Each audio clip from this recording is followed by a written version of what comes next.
Hey, this beautiful, big-brained, bean-hating boy is Pythagoras, an ancient Greek philosopher and demigod cult leader who, according to legend, was destined from birth to enlighten mankind.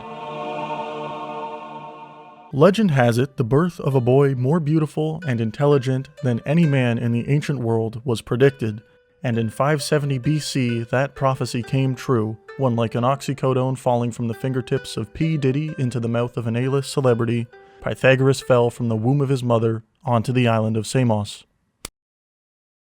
He's fine. So most of us know Pythagoras simply from his theorem about triangles, but I promise you there's a lot more to the man than just this garbage. He was a pioneer of musical theory, Western philosophy, astronomy, and either bean worship or hatred, depending on how you look at it. The problem with Pythagoras, though, is he never wrote anything down. Everything we know about him comes from outside sources, which means the story is much closer to myth than fact. Because of this, historians aren't sure where all of his knowledge comes from, but we know he had three main mentors: Pherecydes, Thales, and Anaximander. These guys were some of the first true philosophers who taught Pythagoras most of what he knew about the sciences, but especially philosophical thinking. If both of my cats are boys, and I make them kiss, are they gay? Or am I? Another important person for this story is the Oracle of Delphi, and I'll do my best to explain without going into too much detail here. Basically, just imagine the main character from That's So Raven tweaked out on enough DMT to kill a horse, and you've got the Oracle of Delphi. This title was given to a priestess whose job was to tell important people visions of the future, and one of the people she met with was Pythagoras' mom. In the meeting, the oracle not only said her son was destined for greatness, but also that he was the child of Apollo and had proof of his demigod status from the golden birthmark on his thigh. These people taught Pythagoras basically everything he knew about life, and what he didn't know he'd learn from other folks, like reincarnation from the Egyptians, music and numbers from the Babylonians, and how to chain smoke a pack a day and abandon your child from my father. He then took this sacred knowledge back to his cave on Samos, where he'd host lectures or debates, which gained him tons of followers. At this point, he was already a celebrity and life was looking pretty good. But he was in his 40s, and just like most men his age, it was time for a midlife crisis. Now, ancient Greece didn't have the modern-day options of cheating on his wife with a Facebook catfish or buying a motorcycle to compensate for his squirrel-sized sack. So, because of this, Pythagoras instead decided, Samos lemos. I shall start a secret society and refuse to eat beans. And that is exactly what he did when he moved to the city of Croton and founded the Pythagorean Brotherhood. The Pythagoreans were a religious group with very strict rules about self-discipline, worshipping sacred numbers, and following the natural order. They believed that by understanding the universe through math and philosophy, they could purify their souls and reach true enlightenment. And while the cult mostly focused on expanding their knowledge, their weird mix of logical thinking and mysticism pretty much turned them into a math cult, and Pythagoras gave them a bunch of goofy rituals to follow. For example, cult members were strictly forbidden from eating any crumbs that fell off the dinner table, as it would ruin the natural order. They were also forbidden from taking a pee while facing the sun, since it was disrespectful to the gods, and Pythagoras demanded that members must always put on their right sandal before the left. Which one's left? If you were a Pythagorean, the two main rules you had to follow at all times were to never consume a bean, more on that in a second, and to avoid having sex. Pythagoras himself once said you should only go gorilla mode whenever you are willing to be weaker than yourself. And while most math nerds already follow that rule unintentionally, they still couldn't join or even meet the big cheese himself until after they'd sworn an oath of secrecy and completed a 5-year vow of silence. And what would these new members get besides a bunch of lame-ass rules to follow? All of their belongings taken from them, because as Pythagoras said, all things in common among friends. Brother Isosceles, I know you love her, man, but she belongs to the group now. It's time to let her go. Miku! Anyways, not all cult members were into the mysticism, and it seems like the Brotherhood was split in two. One side focused more on the weirdo spiritual stuff, like how to put your shoes on or why you shouldn't eat beans, and the other side was more focused on the nerd stuff, like understanding the universe or gooning to triangles. But what these two sides did have in common is they both joined up for more than just Pythagoras' bangin' bod. They signed up to hear Math Jesus preach. Ooh, subscribe to SadCatman on YouTube or else I'm gonna send your soul to the fiery pits of Hades. Ooh. So, if his followers were there for his beliefs, then what did Pythagoras believe in? Now, unlike modern philosophy, where any schmuck can post somebody else's quote on social media and be endlessly praised for their unmatched intellect, ancient philosophers had to actually think for themselves, and Pythagoras had a bunch of ideas. He thought that mathematics contained all the answers to the universe's greatest questions, and he was one of the first people ever to say that the Earth, rather than being flat, is instead a sphere. And he believed that the movement of the stars and planets corresponded to musical notes, producing an inaudible cosmic symphony. But most importantly of all, he believed that beans must be avoided at all costs as they contain the souls of your deceased loved ones. Yeah, so this is the part where I start talking about bean reincarnation. Like I said before, Pythagoras had this weird rule that his followers could not eat beans, and there's a bunch of theories out there for why that was. For the sake of this video though, I'm just going to stick to the top two: bean reincarnation and Fauvism. So for option 1, we know that Pythagoras was big into reincarnation, and it seems like he thought, to harm a fava bean is to harm a human being. This comes from the idea that the human soul is immortal and is transferred upon death, either to another human or animal, but maybe to a bean. Oh my god, Doctor! What happened to me? Well, kid, there's no easy way to say this. I'm afraid you've been reincarnated. Do you get it? Now, Pythagoras didn't just pull the bean reincarnation theory out of his Pythagoras. Apparently, he did an experiment that actually managed to prove humans and beans are related. And what's his undeniable scientifically sound proof, I hear you ask?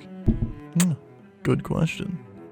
Well, he took a handful of fava beans and buried them in some dirt. But when he came back just a few weeks later to dig them up, he realized these kind of look like fetuses. Father Pythagoras, where is mother? We yearn for mother's milk. If you're not buying into bean reincarnation, there is the second, much lamer option of Fauvism. If you don't know, because why would you? Fauvism is a condition that causes someone to become violently ill if they eat too many fava beans. It is possible that doctors back in ancient Greece knew about this condition, so maybe big brain Pythagoras just told them not to eat beans anymore. So depending on how you look at it, maybe Pythagoras didn't hate beans at all. Maybe he just chose not to eat them, simply out of respect. It's kind of sweet when you think about it. Now at this point we know that Pythagoras was one of the ancient world's greatest minds, but he was popular for more than just his thoughts on mathematics or bean reincarnation. To the people who believed in the prophecy of his birth, Pythagoras was much more than just a man. He was a demigod, and because of this, there were a lot of legends they believed in.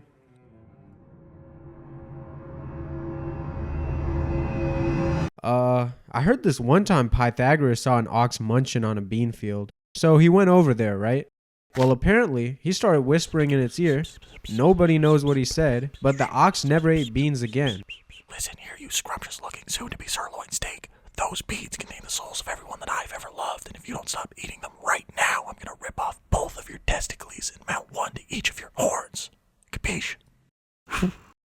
Yeah, so I heard there was this crazy bear wreaking havoc in town nearby or whatever, and I guess word got around, so Pythagoras got involved and talked some sense into the bear. By the time he was done, it promised to never come back to town, and it even became a vegetarian. Dude, I've heard that Pythagoras can cure people with music. Okay, so like one day he was just walking down the street, right? And he saw this gang of kids freaking breaking into some old lady's house, like all psh, bang, bang, all crazy, right? Well, out of nowhere, he started singing this really sad song, and it just kind of made them chill out. Super weird. Pericles heard Pythagoras' dad, Apollo. Nobody believed Pericles. Pythagoras go Olympics, show off golden thigh. People go crazy. They believe Pericles. These legends added even more mystery to the life of Pythagoras, and as an old man, he was probably the most famous dude in ancient Greece. But not all were a fan of his, and this one man eventually led to his demise. Out of all the Pythagoras ops out there, nobody was preying on his downfall more than Chilon of Croton. Try to figure out where he's from. You see, Chilon was born into a wealthy noble family and grew up filthy rich, so as you might expect, the guy was kind of an asshole. He had anger issues and was prone to violent outbursts, and despite being able to afford the best schools out there, he somehow ended up with the mental faculties of the average YouTube slop enjoyer. What's up guys, Mr. Schmeast here, and today I'm gonna be putting this guy's thumb up my ass. Now Chilon didn't always hate the Pythagoreans. In fact, he actually wanted to join the Brotherhood himself, but since they were all about peace, sharing, and knowledge, they didn't really want a violent, spoiled moron to join, so they basically told him to kick rocks, loser. This rejection made him mad, and he vowed to get vengeance. So how did this cult-hating man go about getting his payback? Simple. He just used his wealth and influence to start his own cult, with the sole purpose of destroying the Pythagoreans. He gave speeches to the people of Croton where he made fun of the Brotherhood's beliefs and painted them as an evil cult of wrongdoers. These nerds get turned on by triangles, and they're trying to steal all of your beans. He then took his mob to attack the Pythagorean compound in the city and set their buildings on fire, and one of the ones to go up in flames was the house where Pythagoras was having a meeting. Now, look, it's important to say that just like the story of his life, the story of his death is very sketchy, and honestly, other than the attack occurring sometime around 510 BC-ish, we don't really know what happened. One version says he escaped to a temple in Metapontium where he starved to death for some reason. I don't know, maybe the priest mini-fridge only had beans in it. Hello, Daddy. Have you come to welcome my tainted flesh into your body, Daddy? Like I said, Pythagoras' life was a mystery, and there's like 10 different versions of his death. So the one that I'm personally choosing to believe in is the one where he met his end at the hands of beans. In this version of the story, it's said that as his building was being consumed by flames, some of his students sacrificed themselves and laid on the burning floor like a bridge. This allowed Pythagoras and a few others to escape out the back, but as they ran away, Chilon saw them and started chasing. The Pythagoreans were forced to run out of the city and down through the hills until they got stuck between a farmer's field and Chilon's mob. There weren't many options left, so everyone ran through the field hoping for the best. Everyone except for Pythagoras. He was just standing there, staring at beans. Beans on every bush blowing briskly in the breeze, bellowing. Blood and bean, bean and blood. We are one, Pythagoras. And it was here that he knew. It's all over. Unlike his students, he refused to trample through the field of reincarnated souls, and instead accepted his fate. In the end, Pythagoras stood for his bean leaves and kneeled for his death.